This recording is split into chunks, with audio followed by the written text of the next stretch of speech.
You know you're doing something right on an unofficial weekend when I'm starting to see the haters come out of the woodwork again, the rival fans. Wait, is Miami allowed to do that? Let's talk about it.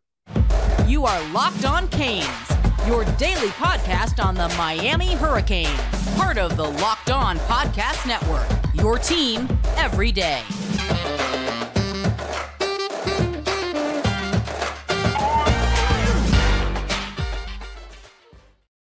I am Alex Dono, University of Miami alumnus, longtime South Florida sports radio vet, and contributor to allhurricanes.com. And thank you so much to the everydayers for making Locked On Canes your first listen and first watch each and every day. So the Hurricanes had basically a couple dozen, if you include 2025s and 2024s, blue chip prospects on campus this past weekend, including a big handful of 5 stars and 4 stars. And I start to see the rival fans complaining because they ended Saturday with a pool party at Mario Cristobal's house.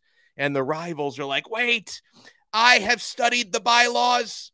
The NCAA unofficial guidelines say you can't do this, that, and the other. Folks, Mario Cristobal lives within a mile away from campus, so it was fully allowed to have these guys over, jumping in the pool, all that stuff. And there were a number of top visitors. We're going to talk about them. So why not bring in our recruiting expert, Brian Smith, who is a colleague of mine at All Hurricanes. He is now the recruiting expert of the Locked On Network. This guy is going to be like the recruiting overlord by the time the year is over. Brian, how are you, sir? I don't know if I've ever been called an overlord before. I got to mark this down on the counter. This is good stuff, bro. Thank you. I like that. I'm doing well, though. I want to let people know, Brian is so good at his overlord duties. He was actually in Atlanta over the weekend watching our guy, Judd Anderson, throw and work out at Elite 11 Atlanta. So we are going to talk about that. But I wanted to talk about some of these blue chippers, Brian, that were on campus and they were at the pool party and all the haters are chirping and talking. So this one is one of the more interesting recruits, David Stone, 5-star defensive tackle out of IMG Academy. There's been, like, over the last month and a half, there's been this major tug of war between Miami and Oklahoma because he spent a lot of time on Miami's campus in March. Then he spent a lot of time on Oklahoma's campus in April. That's where he's from originally. So there could be like a dream school type of thing where there with Oklahoma. But then David Stone was back at Miami this past weekend. What's the latest on his recruitment? You just answered it. Don't go by what they say, but what they do is an old adage in recruiting. I was with him a little less than a month ago, and he loves Miami, he loves Oklahoma, etc. He's not going to make a decision that sticks, in my opinion, between now and the end of this summer, although he might make a public announcement. He likes the visits. He enjoys the recruiting process too much, but Miami has his ear. You don't take multiple unofficial visits for the heck of it. He can go to any school he wants. Why would you do that? So again, listen to what he does, not what he says. And that goes for any recruit. Miami's going to be in it to the end, and I expect pretty much a signing day kind of decision for Mr. Stone. Is he the very best defensive tackle in the class, in your opinion?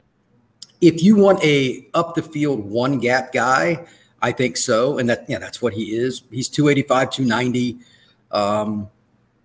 There are just so few guys at his size that can rush the passer naturally, and he has hand technique. He's at IMG Academy, for those who don't know, and he's coached very well. That's a young man that's going to play on passing downs regardless of where he goes to school for pretty much day one. Learning to play the run and getting stronger and all that is part of being a D tackle. I get it. But on 3rd and 6, yeah, he'll be in the game. And that, again, there's nothing worse for a quarterback than right in front of him, the guy coming through, because, the play's busted. So that's why he's so heavily recruited. Now, I believe Stone's a national top 10 player. Now, there were obviously a guy like Stone has not yet committed anywhere. There were some players at Miami who are committed to other places but are keeping their recruitment somewhat open. One of those is 5-star cornerback Ellis Robinson IV, also from IMG Academy. He's a Georgia commit, Brian, but he said it a couple weeks ago. He's giving other programs a chance to shoot their shot. And, Miami is getting an opportunity to shoot their shot with him. They're going to get an official visit with him as well. Tell me a little bit about Ellis Robinson IV as a player, and is he 100% rock solid to Georgia, just going through the process, or what do you think there? Two things. Number one, as a player, technically, his confidence, all of that for a corner, a young kid, is tremendous. Again, IMG, he's a guy that takes his craft very seriously, and he has the hand technique, the feet, and the natural twitch. But he's also a kid that is off the field, just like shooting the breeze with him. This is the kind of guy you want to be around. So he's the full package. And that's why Georgia and, pretty much the free world offered him before his junior year. So I even heard some chatter that he was the best corner at IMG last year, even though a certain kid went to Alabama. So from that, that puts things in perspective. As far as Miami and what he's going to do, Georgia, it's the same thing as what I said with Stone. Actions over words. Is he committed to Georgia? Well, based on verbiage, but he keeps visiting other schools, Miami in particular. What does that tell you? Miami is a player for his services. I don't care what any of these kids say. If you keep visiting, you are not 100% or even close to being committed. That's just the way it is. So here's a player that has been trending to Miami, and I would consider, you tell me if you disagree, but I would consider Miami to be the favorite right now for four-star tight end Caleb Odom from Carrollton, Georgia. I continue, Brian, every time he visits, he visited back in April, I believe. He was either late March, early April. I saw him there during spring football. He was on Miami's campus for the second time. The feedback continues to be very good there. What can you tell me about this player? It's ironic that Odom was on Miami's campus because I was at his campus in Carrollton, Georgia, where the Elite 11 was this past week. I didn't realize that's exactly where it was. Wow. Julian Lewis, the stud 26 kid who will probably be the number one player in the country, is his quarterback. And I was kidding him about where Odom was going. He's like, I know, but I can't tell you, whatever that means. But it's hilarious because I was there and he was down in Miami, the school I covered. But anyway, Odom's a great kid. His catch radius is ridiculous. And he's the kind of player that I was surprised he didn't get more offers even earlier than he did. Now he's got pretty much everybody. I've heard Miami, I've heard Ole Miss, I've heard other schools, but Miami and Ole Miss are the two. It just depends on who you talk to on at least going into this past weekend, which school led. I heard one person say Ole Miss is very confident. What does that mean? I don't have any contacts at Ole Miss. I've never tried. But again, actions speak louder than words. He was just at Miami. If you had to pick today based on some of the things that are coming out of the visit, you say he's a Hurricane, but is he going to take a bunch of official visits? Sure. Miami's going to have to stay on this one regardless of what he does in the next month or two all the way through. He's a kid you got to recruit. If he committed to somebody else, you don't stop at all. He is a difference maker on the outside. I love the kid's personality, great guy. But right now, Miami, Ole Miss, take your pick. Now, I don't know, maybe you have a better idea where this five-star player is trending right now. Five-star edge rusher Dylan Stewart out of Washington, D.C. I'm sure everybody wants this guy, but he was at Miami this past weekend. First off, he is what I like to call a three clipper, and that is the short definition of you watch 3 plays on film and you can turn it off. There's no need to really continue. That's a great term. It's an old adage I learned from Urban Meyer and some of his staff a long time ago at Bowling Green, and it's just always stuck with me. But anyway, he's 6'5", 230, 240, something like that, has the reach and all those things. There's probably not a Power 5 school that hasn't either A, offered or B, inquired, and if they didn't think they had a shot, they didn't bother. But he can call any school in the country and commit right now. So On3 has him as the number 1 overall player in the country, to put it in perspective. He came down to Miami and the pool party and, FSU fans aside, I'm sure he had a great time. Yeah, it's bizarre. Like, picking on one school about a pool. Who cares? They were probably trying to call the cops like, hey, I'd like to report a loud party. Police, you need to break this up down there. Could you imagine Mario answering the door? That footage would be, that body cam footage, that would be just viral in seconds. But anyway, Stewart is a guy that I have heard every possible thing about. I wouldn't even venture a guess. Yeah. Ohio State trends, then it's somebody else. South Carolina's after him, Miami. I have no clue. And I've talked to different people. I have no idea where he's going to go. Ohio State was like the latest trend. They've got a visit set up for him in June. Does it even matter? Again, National Signing Day. I could care less if he commits this summer. Miami's in it. The visit certifies that. And they've recruited that area pretty well. So the greater Maryland area, I don't think that Miami's going to give up on him. They need pass rushers in this class just to solidify what they got. Well, I mean, you're not going to do better than Ruben Bain, don't get me wrong. Right. But if you get back-to-back classes like that, you change your program completely. And when Miami was good, when you and I were watching, like growing up, what was Miami always good at above all else? Getting to the quarterback. I mean, it's just fact. So you put Jaden Wayne, Ruben Bain, and then you put, I mean, that would just be fun to watch just from an entertainment standpoint. And I'm sure that Jason Taylor is probably pitching that pretty hard. So if Miami can get him on campus for an official visit, I kind of hope they do it in the season, because I don't see him being a kid that makes a decision this summer and sticks. Okay. Another signing day guy, kind of like Stone. We'll see what happens, but I like Miami to get at least one of his officials. There's another player who's actually a Florida State commit that I want to ask Brian about. Plus, Brian just watched Judd Anderson up close and personal at Elite 11 Atlanta, so we have to talk about that. We're only getting started. Brian Smith is with us here on a new episode of Locked On Canes. Guys, if you're looking for a delicious snack, but you don't want all the sugar and calories, you need the best tasting protein bar ever built. You got to try this. If you're like me and you want to make healthier snack choices, but you don't want to compromise on taste, I've got just the thing for you. Built Bars and Built Puffs. Built Bars are healthy and they taste amazing. Seriously, they taste so amazing, you're not going to think that they're good for you. You got to try this. What makes Built Bars so good? For starters, they're all covered in 100% real dark chocolate. They come in unbelievable flavors like churro, peanut butter brownie, cookies and cream. I had a cookies and cream puff this morning, breakfast of champions, my friends. I'm not sure how Built does it, but these bars taste like a candy bar while maintaining amazing macros. Only 130 calories, just 4 grams of sugar, and a whopping 17 grams of protein.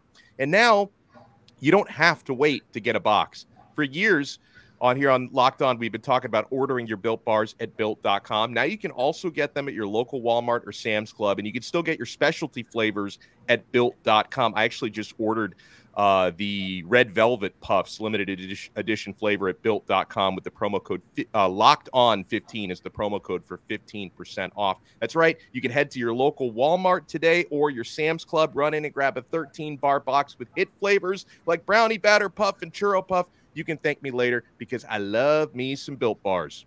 Thank you so much for making Locked On Canes your first listen today. And thank you so much to the everydayers. We got a busy week planned here on Locked On Canes. We do expect to talk to Max Lawrence, preferred walk-on commit quarterback who just committed to Miami over the weekend. Max is a friend of the show. We're going to be bringing him on later this week again. And I may try to track down Judd Anderson as well. He's a friend of the show. But before we get Judd on later, I want to get Brian's take on how Judd did in just a second. But Brian, there's another recruit that I want to ask you about who was on campus. This is a Florida State commit. This is someone who a lot of folks thought he was going to pick Miami right before he verbally committed to Florida State. Miami Central, 4-star athlete, but I think he's going to be a wide receiver in college, LaWayne McCoy. So I guess McCoy kept the door creaked open just enough that he's still willing to check Miami out. When was the last time a Central kid didn't at least visit Miami? Right. If Miami recruited him. That's the first thing to note. I mean, what is it, 20 minutes from campus? Something like that, give or take, 30. So I've seen him play 4 times, maybe, something like that this year. He's got burner speed, he has natural hands, and he's got really quick feet, too. He's one of the most underrated kids in the country. And it's ironic saying that because he's at Central, which is as good a public school program as there is in the United States of America. But I love the guy off the field. He's determined. I ran into him at IMG recently. He was trying to get into the Polynesian Bowl. He was one of only a handful of guys that showed up that weren't already at IMG where the contest was at. And he was out there early before everybody catching passes and stuff. He is so determined. I love the kid's attitude. But he's with the Miami-Florida State thing, this is fun. This kind of goes back to what I talked about with you earlier. Miami-Florida State fans, not real friendly, and either of the schools and the way they recruit. I'm sure that Miami wants to make an effort to keep Florida State out of Miami and Dade County. Yeah. I'm not really going out on a limb there, especially because you would play against him for 4 years. So I think he's an NFL talent, and I think Mario will go after him to the day of signing day. I don't see why you wouldn't. And, again, great kid. So he's somebody that would help Miami. If he came to campus and enjoyed it, and, again, great pool party, why would you not go? Sorry, FSU fans, but it's one of those things. I think he's going to at least look at Miami. I would, if I had to bet, he'll take an official to the University of Miami at some point. That's just my guess. Well, Wayne's a great guy, though. So whoever gets him, going to get a hell of a player and even better kid. I like that. Well said. And I think another great kid is someone you just watched throwing the football over the weekend, along with a handful of other really, really good quarterbacks. But let's talk about Judd Anderson. So Judd Anderson just competed at Elite 11 Atlanta. So, Brian, let's start with the football stuff with Judd before we talk about some of the off-the-field stuff, because I know he makes an impression on people with his personality and his leadership as well. Let's start with the throwing mechanics. What were the good and the bad you saw from Judd up there in the ATL? I just told somebody this a little bit ago, very consistent with his delivery over the top. And just to be clear, a lot of kids, their size is listed at X, and you're like, yeah, I just saw that guy. He's nowhere near that tall. He's 6'7".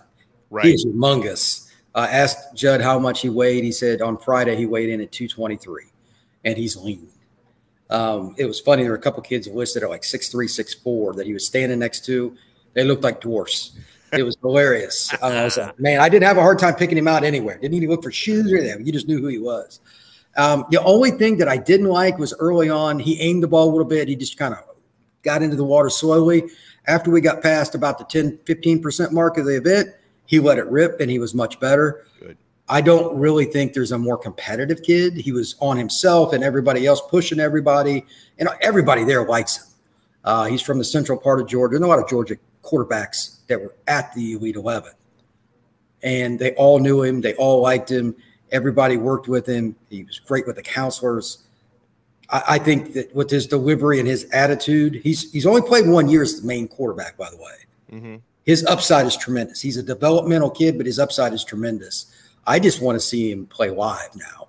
I'm going to go see him, at least plan to go see him play against Warner Robins, which is one of the best programs in the country, in October. It's October 27th. That'll tell me more. I know he can throw in a camp setting now, because by the end of it, I didn't even pay attention to Judd. I didn't need to. I knew his delivery was very consistent. So now it's just about seeing whether he can take the hit and still make the throw. It's the bottom line with a quarterback. So I like him. And for anybody that hasn't met him, you will not meet a better young man. He's the kind of guy somebody would want his daughter to date. So that's probably the best way I can put it. Could you get any sense in these workouts on his quickness and mobility? I was surprised. I knew he played basketball, but one of the things they do, and it works against you no matter if you're right or left-handed, you will roll out against your body and turn and throw. I thought, 6'7" guy, this probably isn't going to look real good. He was fine. I was like, hey, okay, that's a really good sign. He's a much more limber kid than what I anticipated him to be, and that bodes well, because every now and then, those little short passes of the flat, they'll roll a guy out just to get the 4-yard. You could still miss those, and he didn't have any problems with it. So I stock up on the mobility chart for Mr. Judd Anderson. How similar is he to Emory Williams, who's just arriving at Miami this year? Are there comparisons to be made, or anything maybe he does that Emory doesn't do so well, or vice versa? I would say the only difference, they are very similar. The only difference is Emory was a little more confident because he'd been the guy a little longer at the same point. When I saw him at Elite 11, then went to watch him practice last year up at his high school, he was completely dialed in. He was the leader of the program. Everybody trusted in him. Judd is just now starting to take that point. My answer now, probably 100% different than what it would be when I go see him play against Warner Robins in October. There's a difference. And I talked to him a little bit yesterday through Twitter about the offense they're going to run, the things they're going to do. And he's really excited about it. And the reason, I don't blame him, the quarterback in this offense they're going to be operating is the same one that Fromm ran, the kid that played at Georgia. Yeah. And it's the same one pretty much like Tennessee is. The coach that had Fromm is now at Jones County High School where Anderson's at, and they're going to go vertical. That's what he does well. Anyway, arm strength's not going to be a problem. So I'm really curious to see it, and he was excited about it. He needs to kind of own it that I'm going to beat you. That's the only thing about him. And again, he's only played 1 year, so it's not shocking. And in comparison, Emory, he believed in it, and he was super accurate. And he let it rip. He didn't care. That's the next step for Judd. And then you get to Miami and you change your body in the weight room, and that'll take care of itself. By the way, I encourage everyone to check out allhurricanes.com because Brian wrote a very detailed review of what he saw from Judd Anderson and the other quarterbacks at Elite 11 Atlanta as well. And so, yeah, Brian, you talked a little bit about the personality, but I think the last thing I want to get into on Judd is how did he compare to some of the other top quarterbacks that were out there? Aaron Noland, who's used to be my boy, he's dead to me now because he committed to Ohio State, but he was out there as well. How does Judd look compared to some of these others? Judd is a different quarterback in terms of the size. Like he's hard to compare to a lot of guys because he's just so big. Air is a precision passer. He doesn't always let it rip. That's the knock on him, but his delivery and his accuracy is ridiculous. So for a high school kid, especially, and he's got a year left. His delivery is better than some NFL quarterbacks. There's no question about it. He was definitively the best player there in the senior class, and he was the only one to get the invite. I think he'll be able to play at Ohio State, and I think he'll be pretty darn good. For the record, I walked into the event with Air. Miami was second, Alabama was third. So that's I don't think he's going to flip. He's pretty dialed in, but great kid and good luck to him. I think that if I had to compare Judd to anybody, Emory's as good a fit as you could. There's not a kid that was there that I would compare him like the styles that much because he's so much bigger, but he's a little bit like this. Look at it this way. Tyler Van Dyke with more mobility is his upside. Okay. And he's only played 1 year of high school. So his evaluation has just started. I've done 5% of what I need to because there's not enough to evaluate yet. Yeah. This next year, I'll have a 2,000-word article on it because I'll be able to see him at a game, and I will literally film every single throw that he makes. Until then, we're talking about a kid that's a big piece of clay, and Shannon Dawson, I know flat out, is excited about him, and they can't wait to get him in to the University of Miami and get working with him. I love to hear that. When we come back, we're going to talk with Brian Smith about the flurry of transfer portal additions that Miami made over the weekend. He got 2 new wide receivers and a new defensive lineman. How much is this going to help the Canes? Keep it locked right here to Locked On Canes.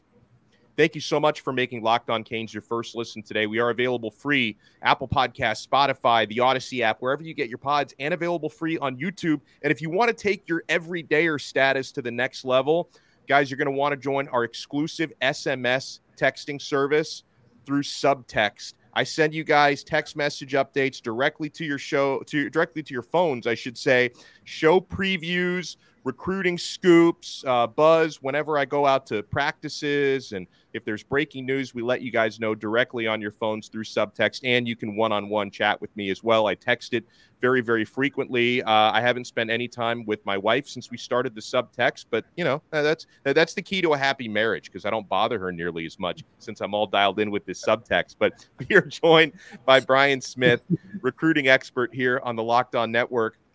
So, Brian, Miami didn't add just one. They added 2 wide receivers. And honestly, a couple of people have asked me, like, Dono, are these guys, are they Jags or are they going to be on the bench next year? I look at the potential of Tyler Harrell, who has been, averaged, 29 yards per catch his final year at Louisville, 29.4 yards per catch there.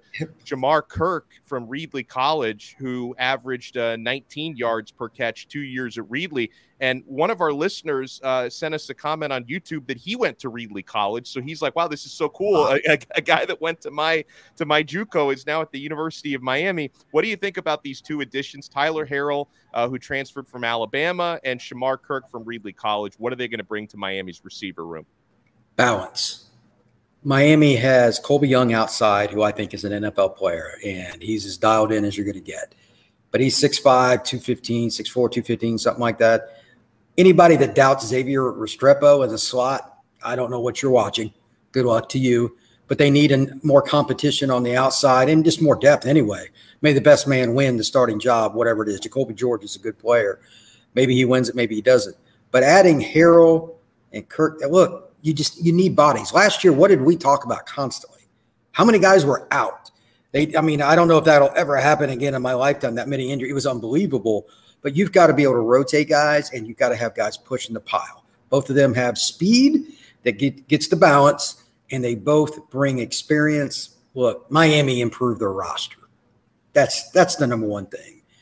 Tyler's a redshirt junior. This offense is going to go vertical. adding that speed with Young and Restrepo and even some of the young guys like Nathaniel Joseph coming up too, Miami's wide receiver is going to be completely different than last year. And thank goodness for that. You and I will have some better off-the-record conversations about it, I'm sure. I'm curious about Harrell in particular. He averaged in 2021 one of the most absurd statistics I've ever seen. 29 yards a catch. Crazy. I mean, he didn't have a ton of catches. He got a 90-yard or 91-yard touchdown, I think, that year. Even if you took that out, he'd still be at like 20. I mean, it's, and look, Miami, you're not going to be able to consistently just double one guy. So when you put another speed burner out there, that means if you have any issues at corner, safety, whoever ends up with a Harrell or Kirk, whatever, good luck. Jacoby George will be single covered, or it's Colby Young that's single covered. You can't really manipulate it very well. And that will also help the run game. I expect to see a lot more soft zone. Miami's run game will benefit the most from this. I know it's not talked about. It's not sexy to discuss the running game. But if it's 2nd down and 5, look, it's carte blanche for Tyler Van Dyke, Shannon Dawson, and the Miami Hurricanes offense. Beautiful. I love that quote. I'm going to have to clip that later. It's carte blanche. I love that. Miami also added a defensive lineman. He's played in the interior and on the edge, but Miami obviously needs more help on the interior. That's Anthony Campbell, originally from Kingston, Jamaica. I like his story. He transfers from ULM. Now, this guy hasn't been, a starter or a top line guy to this point, but I think the Hurricanes do like his dimensions and his potential. At 6'7", you can't teach that sort of length. I'm not exactly sure how much he weighs because I've seen him listed anywhere between 275 to 285, but he's probably under 300 pounds. What do you think about this addition, Brian? 2 things. Number one, the length. You could never have enough guys with size now because so many teams throw the quick, short passes. You could have all 5 stars up front that are pass rushers. The other teams like, that's fine. Hike and fade, hike and screen, hike and they're just not going to allow it as much. You got to have some length.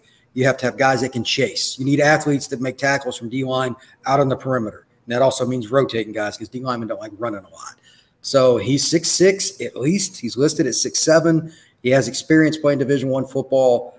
Miami needed a little more power. You and I have discussed that many times on the D-line. And here's another big body that can do that. I'm curious, and I have no insight on this. This is just speculation on my part. On 3rd and long, if he might play some interior with his length, just to get those hands up if they're playing against a team that's really into the dink and dunk kind of stuff, and you're not going to sack them much. Miami was like 15th, 18th last year in the nation with 37 sacks. Everybody knows they're going to get after the quarterback, Messidor and some of those guys, Taylor. Miami's good at rushing the passer. So I expect teams to counter. This could be a young man that really helps. I like that. And great stuff here as always from Brian Smith. You want to follow him on Twitter at FBScout_Florida. Brian, thank you so much for taking the time. And thank you for watching Judd up close and in person. That was some great feedback. No problem, man. I enjoy it. It's fun to go out and watch kids throw it live. There's nothing like the live evaluation. And guys, make sure you're supporting the entire Locked On Network. There's great shows for just about any team you could imagine. Make sure you follow this show on Twitter at Locked On Canes, because if you follow us on Twitter, we will follow you back at Locked On Canes. We'll talk to you guys again next time.